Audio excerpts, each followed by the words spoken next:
Hey guys, welcome back to my channel, welcome to another new fresh blog. আমি সুচরিতা, আমি মদনপুরে একটা ছোট্ট গ্রাম থেকে বলছি। তো যাই হোক, বেসিক্যালি আজকের উপরে থাম্বনেল টাইটেল দেখে বুঝেই গেছো কী নিয়ে ভিডিও করছি। আর হ্যাঁ, আমি ট্রেনে করে চলে আসছি বাড়ি। তো আমার কাজ শেষ হয়ে গেছে, এবার বাড়ি আসছি। আর অন্ধকারের মধ্যেও একটা শট নিয়ে নিলাম। যাই হোক, তারপরে দেখতেই পাচ্ছ যে এখানটা একটু আলো ছিল বলে দেখা গেল।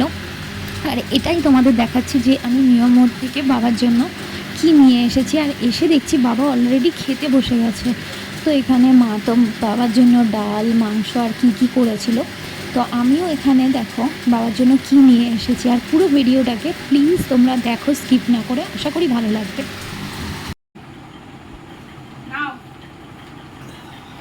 আর এটা হলো গিফট। এটা পাতলা জামাটা সব সময় পরতে পারবে। ওইটা ফেলে দিও, তোমার আকাশি রঙেরটা পেছনটা পুরো সাদা হয়ে গেছে। দেখছো মাথা কেমন গরম করে। ছেলেরটা আমি ছেলেকে এনে দেবো পরে। দেখো পাতলা, পছন্দ হয়েছে? ধরবা তো?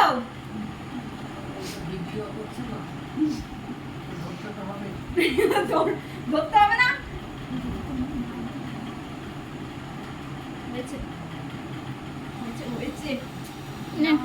কাটবে তো, এটা কেটে নি, তারপরে তুমি ধরো কাটুক। এটা ষষ্ঠীটা কেটো না, এই লেজা কাটো, এই বডিটা থাক। বাবা যেহেতু খেতে বসে গেছিলো, বাবা ভুল করে বাঁ হাত দিয়ে কেটে দিচ্ছিলো। তারপরে আমি বললাম বাঁ হাত দিয়ে না, মাও বললো বাঁ হাত দিয়ে না, তুমি ডান হাত দিয়েই কাটো। খাচ্ছ তো কী হয়েছে, ওখান থেকে একটুখানি জাস্ট লেজাটা কেটে দাও। তাই বলে দেখতেই পাচ্ছ বাবাকে ধরালাম। বাবা ধরতে চাইছিল না, যে না খাচ্ছি থাক পরে কাটবো। আমার না, আমি ফ্রেশ হবো, কারণ আমার দ্বারা আর সম্ভব নয়। তারপরে দেখি ও মা কেটে নিয়ে নিজেরটা নিজেই খেয়ে নিল, কী মজা।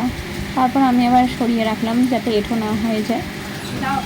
পুরোনো ভিডিওগুলো দেখলে তোমরা দেখতেই পাবে যে মা প্রত্যেক বছর পুজো করে আর আমি সেটার ব্লগ করি। তো এবছর আর সেটা হয়নি, যেহেতু আমি একটা জব করি, তো সেখানে দাঁড়িয়ে আমাকে যেতে হয়েছে কাজে। তাই জন্য আমি ছোট্ট করে আমার মতন করে বাবাকে জামাই ষষ্ঠীর একটা ছোট্ট উপহার দিলাম।